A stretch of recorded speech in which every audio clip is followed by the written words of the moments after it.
Hello friends, आज हम बात करने वाले जो क्लास 7th की हमारी एनसीईआरटी चल रही है ज्योग्राफी की। उसमें हमने पिछले 3 चैप्टर को कंप्लीट कर चुके हैं। ये मेरा 4th चैप्टर है जिसका नाम है वायु।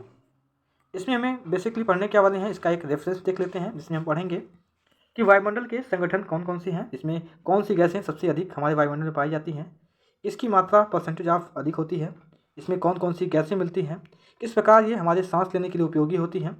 इसमें हम ये भी जानेंगे कि जो ग्लोबल वार्मिंग है वो बेसिकली होते क्या है। इसमें हम जो ग्रीन हाउस गैसें हैं उनको हम किस प्रकार जानते हैं इसके बारे में जान लेंगे।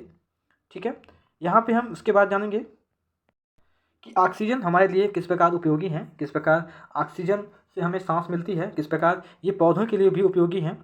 यहाँ पे हम ये जानेंगे कि कार्बन डाइऑक्साइड CFC गैसें ये किस प्रकार ग्लोबल वार्मिंग को के लिए ये खतरा बढ़ती जा रही हैं, किस प्रकार ये ओजोन गैस से जो निकलने वाली ओजोन गैस को प्रभावित करने वाली ये गैसें किस प्रकार बढ़ती जा रही हैं। यहाँ पे हम इनके बारे में डिस्कस करेंगे, किस प्रकार दुनिया में ये ग्लोबल वार्मिंग फैलता जा रहा है।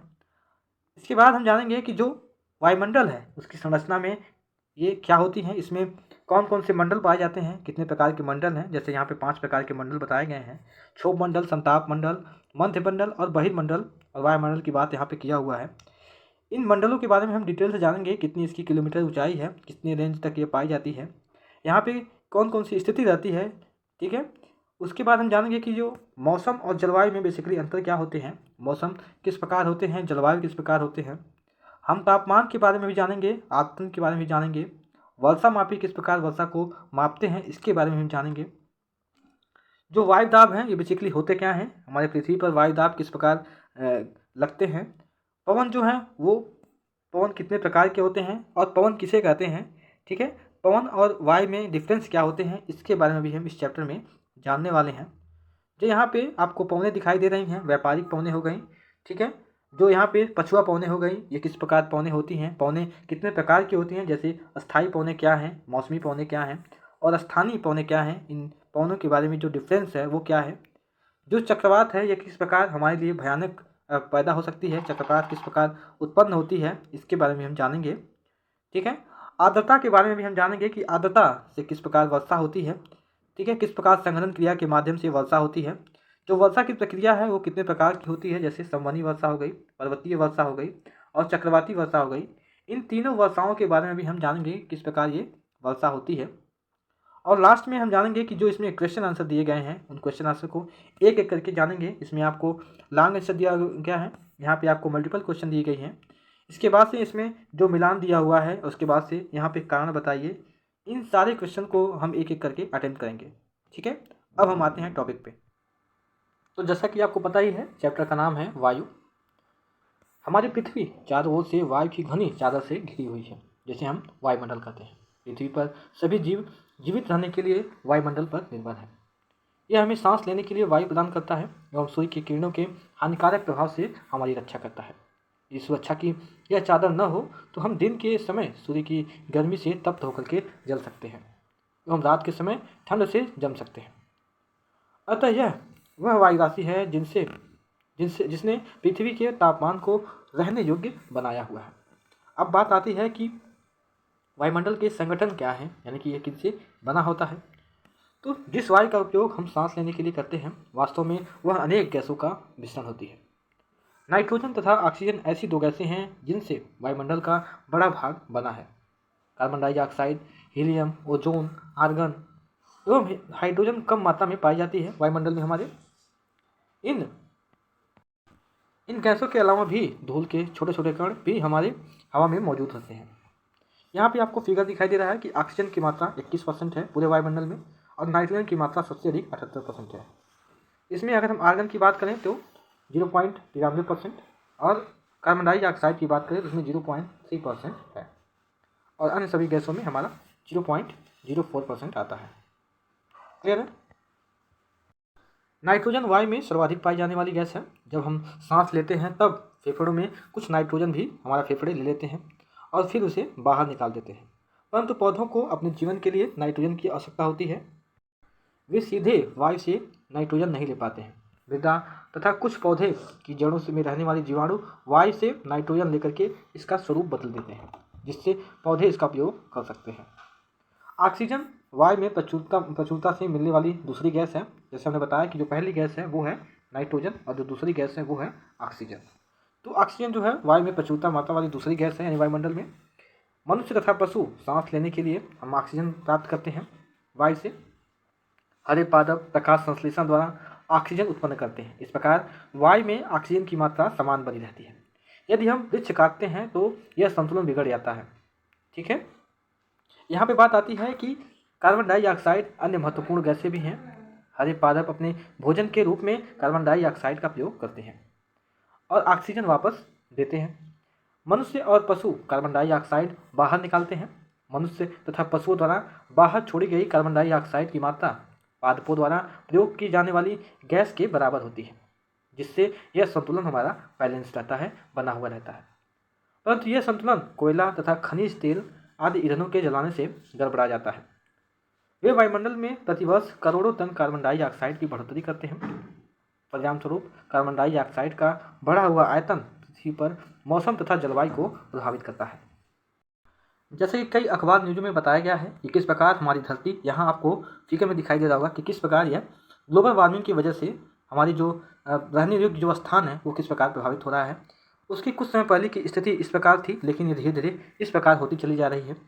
यहाँ पे दिया है, आपको पेपर में दिखाई दे रहा होगा कि किस प्रकार न्यूज़पेपर्स में, जो कि यूरोपीय रहते हैं, कुछ एशिया के रहते हैं, उनमें बताया गया है कि यहाँ पे आपको दिख रहा होगा CO2 लेवल एट 80 यानी कि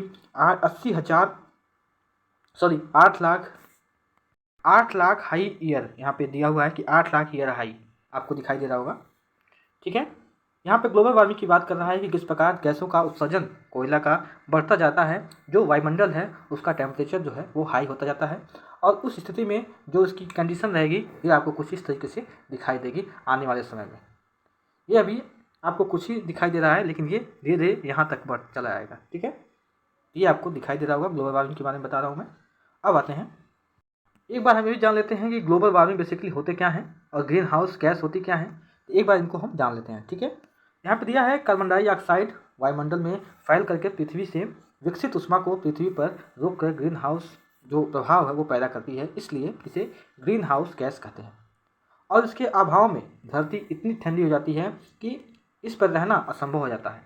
किंतु जब कारखानों एवं कारों के धुएं से वायुमंडल में इसका विस्तार स्तर जो है वो बढ़ता है, तब इस ऊष्मा के द्वारा पृथ्वी का जो तापमान है वो बढ़ता जाता है, और इस स्थिति को कहते हैं भूमंडलीय तापन या ग्लोबल वार्मिंग। क्लियर है, यहाँ पे बोल रहा है कि तापमान में इस वृद्धि के कारण पृथ्वी के जो सबसे ठंडे प्रदेश में जमा हुई जो बर्फ होती है वो पिघलती रहती है या पिघल जाती है, जिसके परिणामस्वरूप समुद्र के जो जल स्तर है उसमें वृद्धि हो जाती है। इससे जो तटीय क्षेत्र में बाढ़ आ सकती है, जो तटीय क्षेत्र में लोग रहते हैं उनको काफ़ी नुकसान होता है।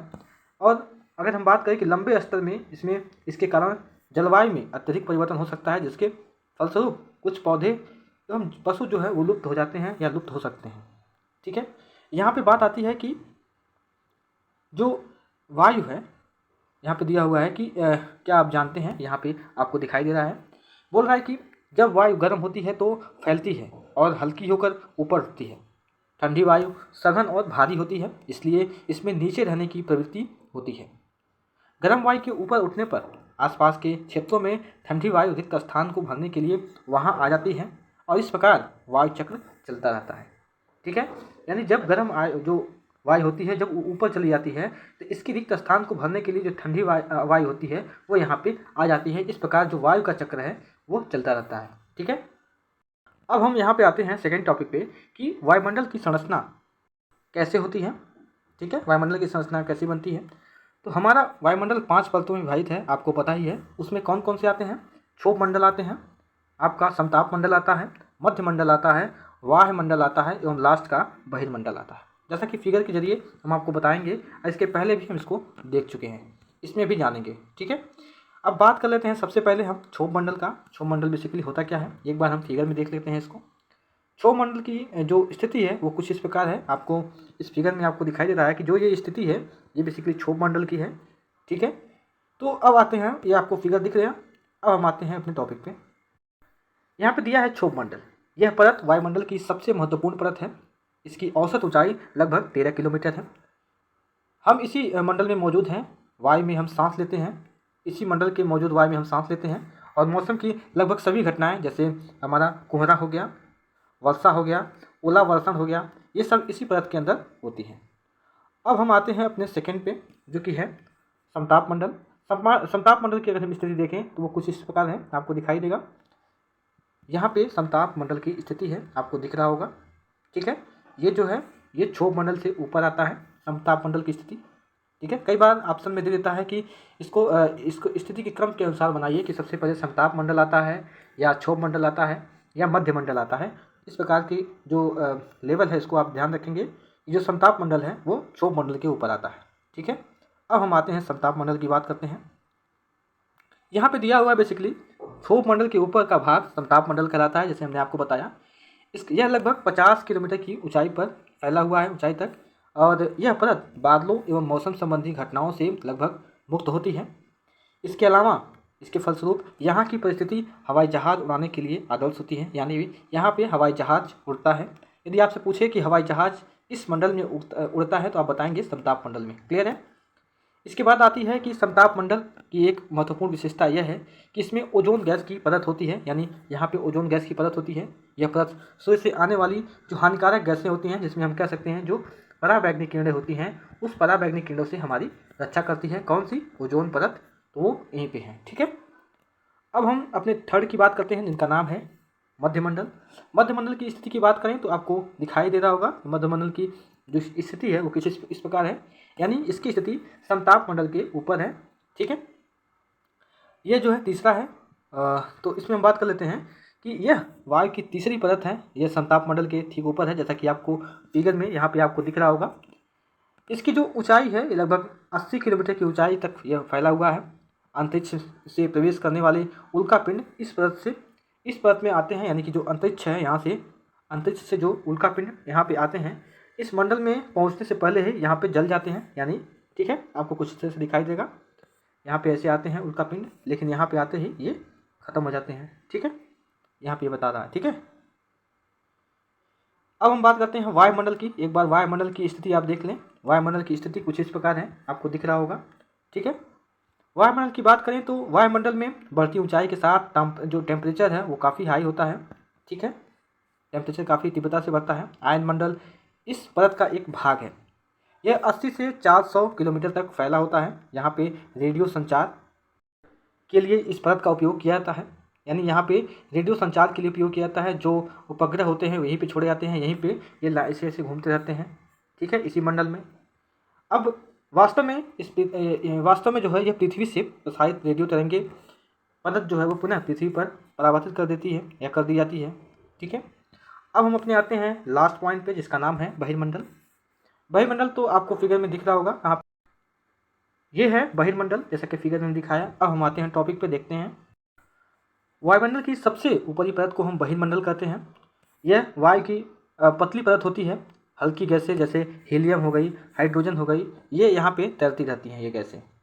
ठीक है, अब हम आते हैं मौसम एवं जलवायु के बारे में जानते हैं कि मौसम और जलवायु बेसिकली होते क्या हैं। क्या आज वर्षा होगी, ऐसा हमारे दिमाग में आता है। क्या आज दिन साफ रहेगा, क्या आज धूप निकलेगी। कितनी ही बार ये हमारे दिमाग में ऐसा आता है। ठीक है, तो इसकी कल्पना हम कैसे कर सकते हैं। जैसे कि जो मौसम है यह वायुमंडल की प्रत्येक घंटे तथा दिन प्रतिदिन की स्थिति होती है। आर्द्र एवं गर्म जो है वो मौसम किसी को भी चिड़चिड़ा बना देता है, यानी कि कभी गर्मी आती है तो कभी ठंडी आती है, इस प्रकार की चीज़ें। कभी जो है अच्छा हवादार जो है मौसम रहता है, जो कि हमको आनंद देता है। हम अगर घूमने की योजना बनाते हैं तो हम सोचते हैं कि जो मौसम है वो काफ़ी अच्छा रहना चाहिए। ठीक है, तो इस प्रकार हम सोचते हैं कि मौसम जो है वो अच्छा रहना चाहिए जब हम कहीं अपने ट्रैवलिंग पे जाते हैं या कहीं निकलते हैं। तो इस क्वेश्चन से हम दिमाग में आता है कि आखिर बेसिकली मौसम होते क्या हैं और जलवायु क्या होते हैं। ठीक है, इनकी जो टाइम पीरियड है बेसिकली कितनी होती है, क्या मौसम की टाइम पीरियड कम होती है या जलवायु की कम होती है। तो इसी क्वेश्चन को हम जानने के लिए हम नीचे पढ़ते हैं। ठीक है, यहाँ पे बताया गया है कि मौसम जो है वो मौसम नाटकीय रूप से दिन प्रतिदिन बदलता है, किंतु दीर्घकाल में किसी स्थान का औसत मौसम उस स्थान का जलवायु कहलाता है। यानी जो मौसम होता है वो बदलता रहता है, लेकिन जो जलवायु होता है वो कुछ दीर्घ स्तर तक के टाइम पीरियड के लिए होता है। ठीक है, जैसे आपको हमने पिछले चैप्टर में बताया था, क्लास जो 6 की NCERT है ज्योग्राफी की, उसमें यदि आपने नहीं देखा है तो आप एक बार जाके देख लेंगे कि उसने डिटेल में बताया है कि मौसम बेसिकली होते क्या हैं, किस प्रकार काम करते हैं, और जलवायु क्या होते हैं, ये किस प्रकार काम करते हैं। तो आप एक बार जाके क्लास 6 की जो एनसीईआरटी है ज्योग्राफी की, उसको आप जा करके देख सकते हैं, जो कि हमने बताया हुआ है। ठीक है, अब हम बात करते हैं कि टेम्परेचर क्या है इसमें। तो यहाँ पे दिया है कि आप प्रतिदिन जिस तापमान का अनुभव करते हैं वह वायुमंडल का तापमान होता है। वायु में मौजूद ताप एवं शीतलता के परिणाम को हम तापमान कहते हैं। वायुमंडल का तापमान केवल दिन और रात में ही नहीं बल्कि ऋतुओं के अनुसार भी बदलता है। शीत ऋतु की अपेक्षा ग्रीष्म ऋतु ज़्यादा गर्म होती है।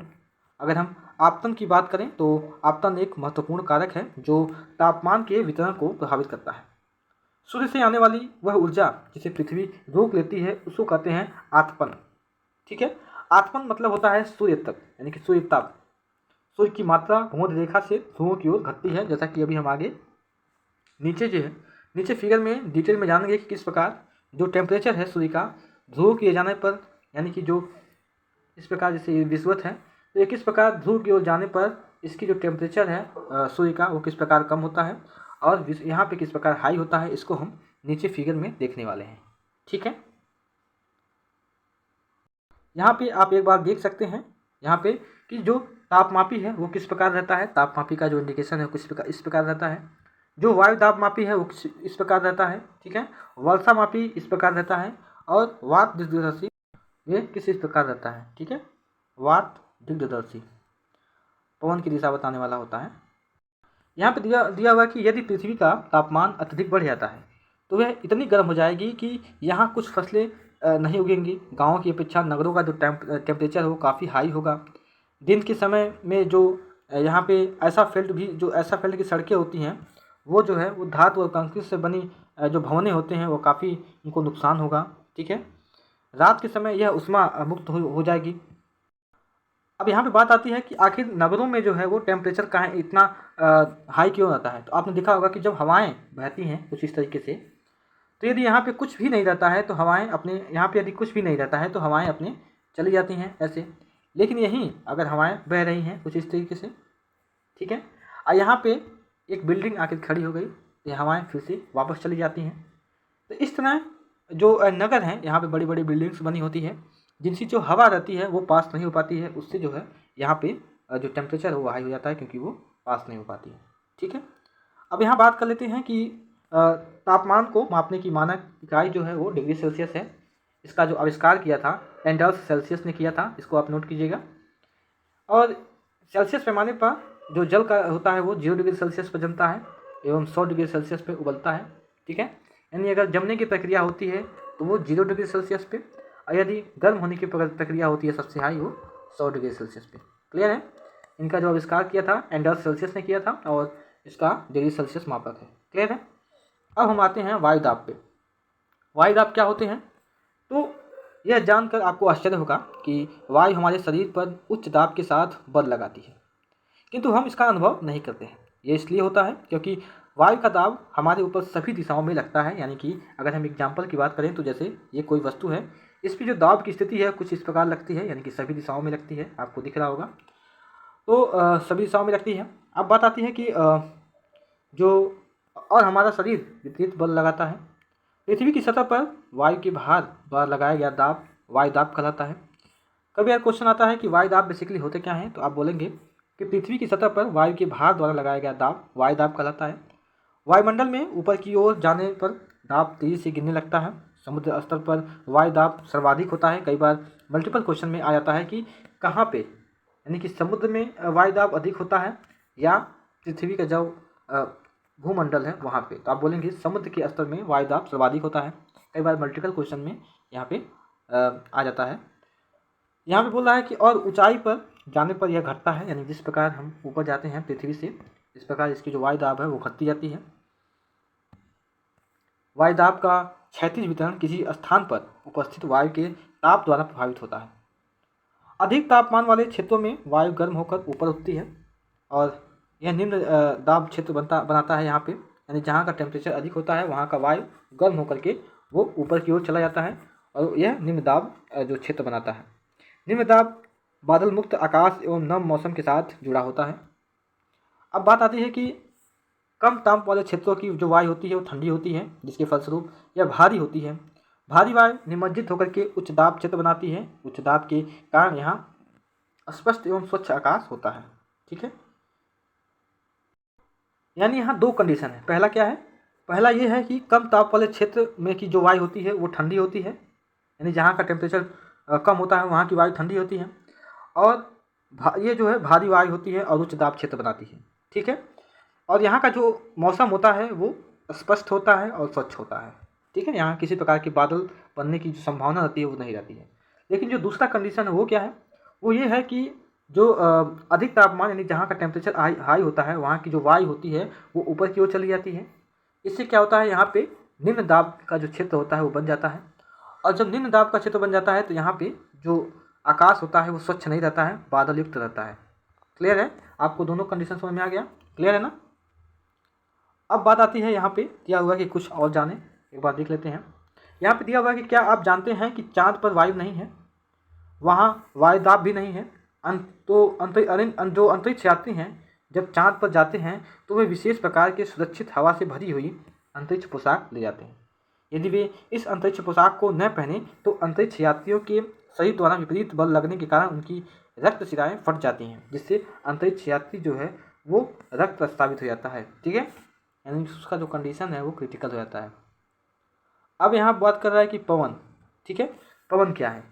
उच्च दाब क्षेत्र से निम्न दाब क्षेत्र की ओर बहने वाली जो वायु होती है उसको कहते हैं पवन। यानी इसको आप ऐसे समझें कि जहाँ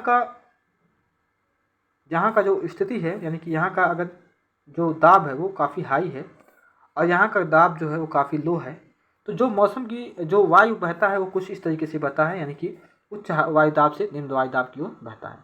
ये कई बार मल्टीपल क्वेश्चन में आ जाता है कि जो वायु की स्थिति है बहने की ओर किस ओर रहती है, निम्न दाब से उच्च दाब की ओर या उच्च दाब से निम्न दाब की ओर, तो आप बोलेंगे उच्च दाब से निम्न दाब की ओर। क्लियर है? यहाँ पे और दिया हुआ कि आप पवन को काम करते देख सकते हैं, जब यह सड़क पर गिरी पत्तियाँ को उड़ाता है या तूफान के समय पेड़ों को उखाड़ देती है। कभी कभी जब पवन धीरे बहती है तो आप इसे महीन धूल या धुएं को उड़ाते हुए देख ही सकते हैं।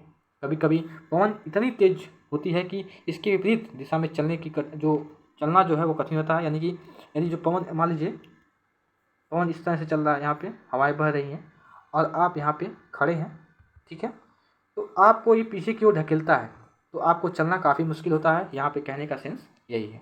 ठीक है, आपने अवश्य अनुभव किया होगा कि तेज पवन में छाता लेकर चलना आसान नहीं होता है। 3 अन्य कारण भी सोचिए ऐसा इसमें कहा गया है। ठीक है, आपको बताना है। तो पवन जो है मुख्यतः 3 प्रकार से विभाजित किया है। यहाँ पे एक बार देख लेते हैं वो कौन कौन से हैं। उसके पहले एक बार हम जान लेते हैं कि यहाँ पे दिया हुआ है कि पवन का नाम उसके आने की दिशा के आधार पर निर्धारित होता है। एग्जाम्पल के लिए देखें तो पश्चिम से आने वाली पवन को हम कहते हैं पछुआ। ठीक है, अब यहाँ पे हम आते हैं कि ये पवनें कौन कौन सी हैं, जो तीन टाइप डिफाइन किया हुआ है। इसका जो टाइप 1 है वो है स्थायी पवनें, सेकेंड है मौसमी पवनें और थर्ड है स्थानीय पवनें। इन पवनों को हम इस फिगर में देखने वाले हैं कि यहाँ पे इनकी जो स्थिति है किस प्रकार है। यहाँ पे दिया हुआ है कि व्यापारिक, इसको पढ़ने से पहले एक बार हम इस फिगर को देख लेते हैं, इसमें बेसिकली कहा क्या है। ठीक है, यहाँ पे दिया हुआ है क्या, ये आपका विषुवत पॉइंट है।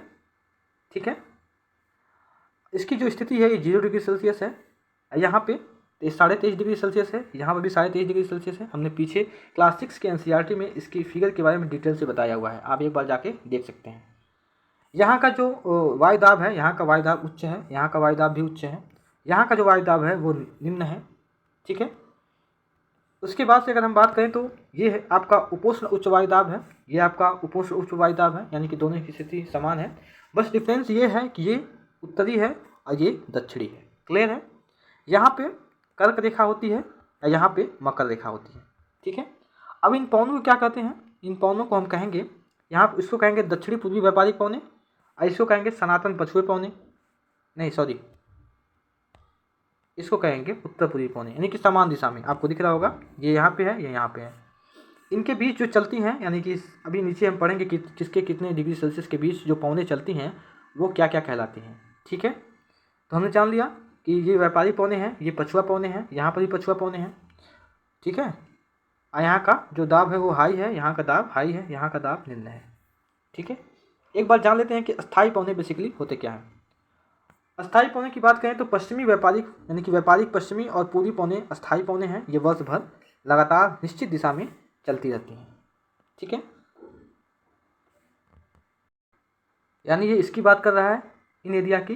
ठीक है, ये व्यापारिक पौने हैं, इन्हीं को कहते हैं अस्थायी पौने। ठीक है, ये जो है वर्ष भर लगातार निश्चित दिशा में ये जो है ये चलती रहती हैं। ठीक है, अब सेकंड की बात करें वो है मौसमी पौने। ये पौने विभिन्न ऋतुओं में अपनी दिशा बदलती रहती हैं। अगर हम एग्जाम्पल की बात करें तो भारत की मानसूनी पौने।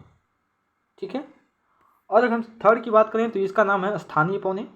ये है अस्थायी पौने, ये है स्थानीय पौने। स्थानीय पौने की बात करें तो ये पौने किसी छोटे क्षेत्र में वर्ष या दिन के किसी विशेष समय में चलती हैं। अगर हम एग्जाम्पल की बात करें तो स्थल से समुद्र की ओर। ठीक है, जैसे कि हमारे यहाँ जो लू कहते हैं गर्मी के मौसम में जो चलता है, आपको दिख रहा होगा कि गर्मी के मौसम में जो पौने चलती हैं उनको हम कहते हैं लू। ठीक है, ये स्थानीय पौने की श्रेणी में आती हैं। ठीक है, ये जो है बेसिकली पेटियाँ कहलाती हैं, यहाँ आपको दिख रहा होगा। ठीक है, एक बार फिर से आप फिगर एक बार देख लीजिए। ये आपका विषुववृत्त है जो कि 0 डिग्री सेल्सियस पे है। ये आपका 23.5 डिग्री सेल्सियस पे कर्क रेखा है। ये जो है 23.5 डिग्री दक्षिण में मकर रेखा है। ये आपका उत्तर में है, आपको पता ही है, ये उत्तर वाला एरिया है, ये दक्षिण वाला एरिया है। इसका जो मिडिल पॉइंट है ये वाला एरिया है। ठीक है, ये मिडिल पॉइंट है, इसके इधर उत्तर, इसके इधर दक्षिण। ठीक है, हम बात कर रहे हैं कर्क रेखा और मकर रेखा की बात कर चुके हैं। यहाँ पे जो पौने बहती हैं इनके बीच उनको कहते हैं व्यापारिक पौने। ठीक है, अब यहाँ पे दक्षिण व्यापारिक पौने आ जाएंगे, वहाँ पे उत्तर व्यापारिक पौने आ जाएंगी। जो इनकी चलने की स्थिति है वो कुछ इस प्रकार रहती है। यहाँ पे आपको दिख रहा होगा, नाम से ही दिख रहा है कि दक्षिण पूर्व व्यापारिक पौने। तो आप एक बार जब मैप बनाएंगे यहाँ पे, जैसे ये उत्तर हो गया, ये दक्षिण हो गया, और ये जो है पश्चिम हो गया, ये पूरब हो गया। अब यहाँ नीचे वाले में बात किया है क्या कि दक्षिण पूरब व्यापारिक पौने। दक्षिण आपका ये है, अब पूरब ये है, यानी कि जो इसकी व्यापारिक स्थिति है बहने की वो कुछ इस तरीके से है। ठीक है, आपको दिखाई दे रहा होगा। तो दक्षिण पूर्वी व्यापारिक पौने। उसी प्रकार यहाँ उत्तर पूर्वी दिया है, तो उत्तर यहाँ पे है, पूर्वी यहाँ पे है, यानी इसकी स्थिति इस प्रकार है। तो जब आप फिगर बनाएंगे तो कुछ इस प्रकार इसका फिगर बनेगा। देखिए, ये विषुवत हो गया, ये कर्क हो गया, ये मकर हो गया। ठीक है, इसके ऊपर एक बना देते हैं 66.5 डिग्री सेल्सियस, इसके ऊपर बनाते हैं 66.5 डिग्री सेल्सियस। ये 23.5 डिग्री है, ये भी 23.5 डिग्री है, ये 0 डिग्री सेल्सियस। यहाँ पे जो पौने चलेंगी वो उसका जो आकार जो दिशा होगा वो कुछ इस प्रकार होगा। जैसे दक्षिण पूर्व की बात किया है, दक्षिण पूर्व क्या होगा, इधर साइड में होगा। ठीक है, कुछ इस तरीके से होगा, इस तरीके से होगा। यहाँ का है उत्तर पूर्वी, तो आप उसका जो दिशा होगा कुछ इस तरीके से होगा। ठीक है, जब आप बनाएंगे ये वाला एरिया, जैसे ये उत्तर हो गया, ये पूरा हो गया, यहाँ उत्तर पूर्वी नाम दिया है ना, यहाँ पे देख रहेंगे आप, तो उसको कहेंगे उत्तर पूर्वी। ठीक है, इसके हम आगे क्लास जो 11th है उसमें हम डिटेल से जानेंगे किस प्रकार की जो पौने हैं, किस प्रकार इनका वायुदाब पेटियाँ काम करती हैं। यहाँ पे थोड़ा ही बताया है, इसलिए हम आपको ज़्यादा डिटेल में नहीं ले रहे हैं। ठीक है, आगे हम इसको डिटेल में जानेंगे। अब बात आती है कि ये चक्रवात है वो क्या है, तो चक्रवात के बारे में एक बार देख लेते हैं। चक्रवात प्राकृतिक आवेश। भारत के पूर्वी समुद्री तट पर स्थित उड़ीसा में बंगाल की खाड़ी से उठने वाले चक्रवात का खतरा बना रहता है। 17 से 18 अक्टूबर 1999 को राज्य के 5 जिलों में चक्रवात आया। 29 अक्टूबर 1999 को एक अन्य महाचक्रवात भी आया जिसने राज्य के एक बड़े भाग में तबाही मचा दी। मुख्यतः पवन का वेग वर्षा एवं ज्वारीय प्रतिकर्ष के में हानियां पहुंचाई। 260 किलोमीटर प्रति घंटे के वेग से चलने वाली पवन 36 घंटे से ज़्यादा समय तक चलती रही। तीव्र वेग वाली इस पवन ने पेड़ को उखाड़ दिए, कई घरों को नष्ट किए, अनेक औद्योगिक भवनों और घरों को इसने उजाड़ दिया। जो विद्युत आपूर्ति टेलीफोन लाइनें थीं उनको भी इसने भारी क्षति पहुंचाई। चक्रवात के फलस्वरूप लगातार 3 दिनों तक भारी वर्षा होती रही। इसलिए 3 दिनों तक भारी वर्षा होती रही। इस वर्षा के कारण उड़ीसा की प्रमुख नदियों में बाढ़ आ गई। चक्रवाती पवनों के कारण उठी ज्वारीय तरंगे स्थल पर 20 किलोमीटर तक आ गई और इसके फलस्वरूप तटीय क्षेत्रों में भयानक तबाही आ गई और अचानक 7 से 10 मीटर ऊंची ज्वारीय तरंगे भी आ गई, जिसके कारण यहाँ पे जो तैयार फसलें थीं वो भी खराब हो गई, जो कि धान की फसलें थीं। आपको फिगर में दिख रहा होगा किस प्रकार ये ज्वालामुखी चक्रवात जो है विनाशक तबाही मचाया हुआ है। ठीक है, अब हम आते हैं कि 25 अक्टूबर 1999 को पूर्वी पोर्ट ब्लेयर के निकट थाईलैंड की खाड़ी में अवदाब के कारण यह चक्रवात उत्पन्न हुआ। यह धीरे धीरे उत्तर पश्चिमी दिशा में बढ़ने लगा, गहन होकर इसे महाचक्रवात का रूप धारण कर लिया। 29 अक्टूबर की सुबह 10:30 बजे उड़ीसा के इरेसामा एवं बालीकुंडा के बीच इस क्षेत्रों को इसने काफ़ी प्रभावित किया। इस महाचक्रवात ने भुवनेश्वर के कटक और 28 तटीय नगरों सहित उड़ीसा के पूरे तट को बर्बाद कर दिया। लगभग 130 लाख लोग इससे प्रभावित हुए।